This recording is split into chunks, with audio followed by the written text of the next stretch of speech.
حضور نبی اکرم صلی اللہ علیہ وآلہ وسلم نے فرمایا، صحیح مسلم کی حدیث ہے، اس ذات کی قسم جس کے قبضہ قدرت میں میری جان ہے، اگر تم لوگ گناہ نہ کرتے تو اللہ تعالیٰ تم کو لے جاتا اور تمہارے بدلے میں ایک ایسی قوم لاتا جو گناہ کرتی اور اللہ تعالیٰ سے مغفرت طلب کرتی، اور اللہ تعالیٰ ان کی مغفرت فرماتا۔ اب یہ جو ہے گناہ گاروں کا خشوع و خضوع اطاعت گزاروں کے وقار و تمکنت سے افضل ہے، آقا علیہ السلام نے فرمایا۔ یعنی اطاعت گزار نیکوکاروں اور پرہیزگاروں کی تمکنت، اعتماد اور بھروسے وہ تو ہی ہیں، کہیں زیادہ اللہ تعالیٰ کو گناہ گاروں کی عز و انکساری محبوب ہے۔ بندہ جب اپنے گناہ کے بڑے بڑے تھیلے، بڑے بڑے سٹوریج لے کے حاضر ہوتا ہے اور وہ تھکا ماندہ اور اللہ کی بارگاہ میں وصول رحمت کے لیے ہوتا تو اللہ کی رحمت جوش میں آتی۔ ایک روایت میں حضرت انس رضی اللہ عنہ بیان کرتے ہیں کہ حضور نبی اکرم صلی اللہ علیہ وآلہ وسلم نے فرمایا، ہر انسان خطا کار ہے اور بہترین خطا کار وہ ہے جو خطا کے بعد توبہ کرنے والوں میں سے ہو جائے۔ ابن ابی شیبہ نے اسے بیان کیا۔ پھر فرمایا کہ جس نے استغفار کیا گویا اس نے گناہ پر اصرار نہیں کیا، اگرچہ ایک دن میں 70 بار اس کام کا اعادہ کر لے۔ حضرت عبداللہ بن مسعود رضی اللہ عنہ بیان کرتے ہیں کہ آقا علیہ السلام نے فرمایا، گناہ سے سچی توبہ کرنے والا اس شخص کے مانند ہے جس نے کوئی گناہ نہیں کیا ہی کبھی۔ معلوم ہوا کہ اللہ رب العزت کی رحمت خاصہ گناہ گاروں کے لیے ہے۔ متی اور گناہ گار کی دعا میں فرق کیا ہے؟ سیدنا غوث العظم کی زبانی آپ کے مکشوفات میں یہ آتے ہیں۔ فرمایا، اطاعت و عبادت گزار لوگ اللہ کی جنت کو یاد کرتے ہیں، لیکن گناہ گار چکے اپنے گناہوں کے سبب جنت سے مایوس ہوتا ہے، اس لیے وہ اپنے رب رحیم کو یاد کرتا رہتا ہے۔ ایک اور مقام پر سیدنا غوث العظم فرماتے ہیں کہ جب گناہ گار گناہ سے دور ہو جاتا ہے تو میں اس بندے کے قریب ہو جاتا ہوں، اللہ فرماتا ہے، تاکہ اس کے دل میں بندگی اور ندامت کا خیال پیدا ہو اور وہ مجھ سے معافی مانگے۔ اب اللہ کی بارگاہ سے، حاضرین محترم، ہم نے ساری یہ صفت سن لی۔ اللہ کی بارگاہ سے رحمت کا طلب کرنا، رحمت کیسے وصول کرنا ہے، how do we do it, جو کہ یہ سیریز کا عنوان ہے کہ پریکٹیکل طور پہ ہم اس کو غور کریں۔ تو سب سے پہلے طلب رحمت کا سلیقہ از خود رحمت الہی ہے۔ وہ جو ڈسپلن سکھایا جاتا ہے وہ خود اللہ نے توفیق دی کہ ہم نے سیکھا۔ اللہ تبارک و تعالیٰ کی وسعت رحمت اور اس کا ہر وقت حالت رحمت میں ہونا اور رحمت کا اس سے ہمہ وقت صدر ہوتے رہنے کی ایک خوبصورت دلیل یہ بھی ہے کہ اس نے مانگنے والوں کو مانگنے کا سلیقہ دعا کی صورت میں عطا کیا۔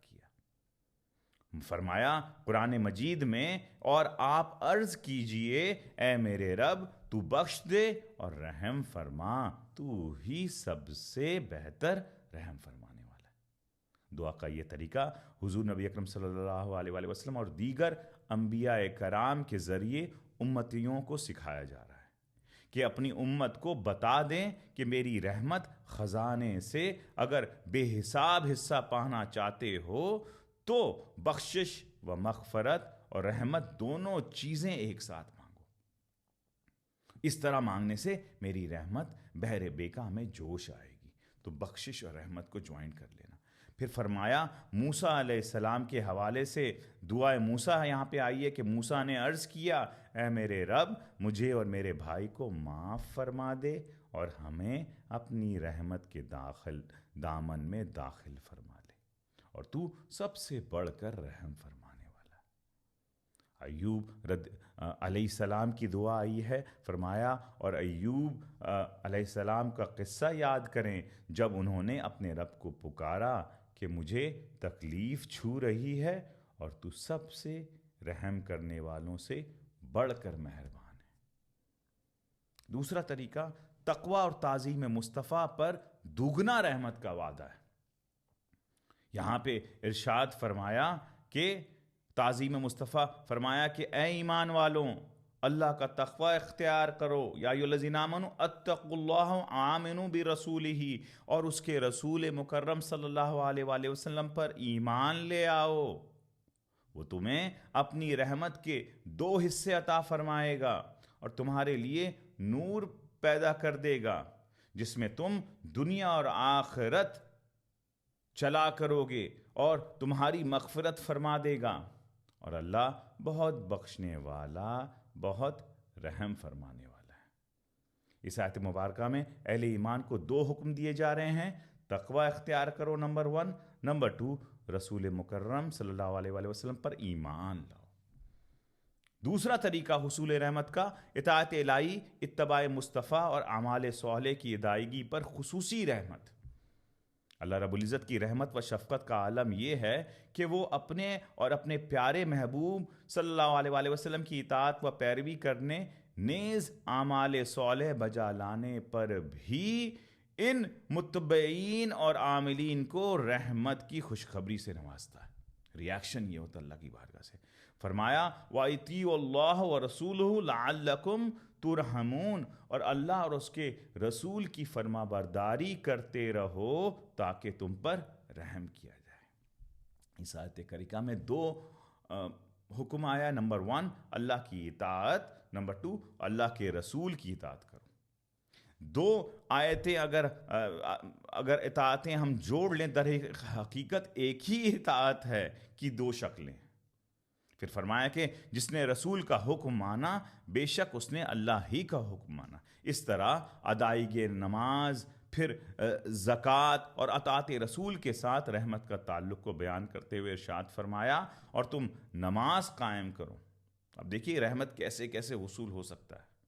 نماز قائم کرو، رکھو، زکوٰۃ کی ادائیگی کا انتظام کرو اور رسول کی مکمل اطاعت بجا لاؤ تاکہ تم پر رحم فرمایا جائے۔ گویا قیام نماز کا سلسلہ بھی رحمت ہے اور ادائیگی زکوٰۃ کا صلہ بھی رحمت ہے اور اطاعت رسول کا صلہ بھی رحمت ہے۔ نمبر 2 اللہ رب العزت نے ایمان اور اعمال صالح کا اجر بھی بصور رحمت فرمایا ہے۔ اب دیکھیں ایمان لائے اور اچھے اعمال کرتے جائیں تو ریاکشن میں رحمت۔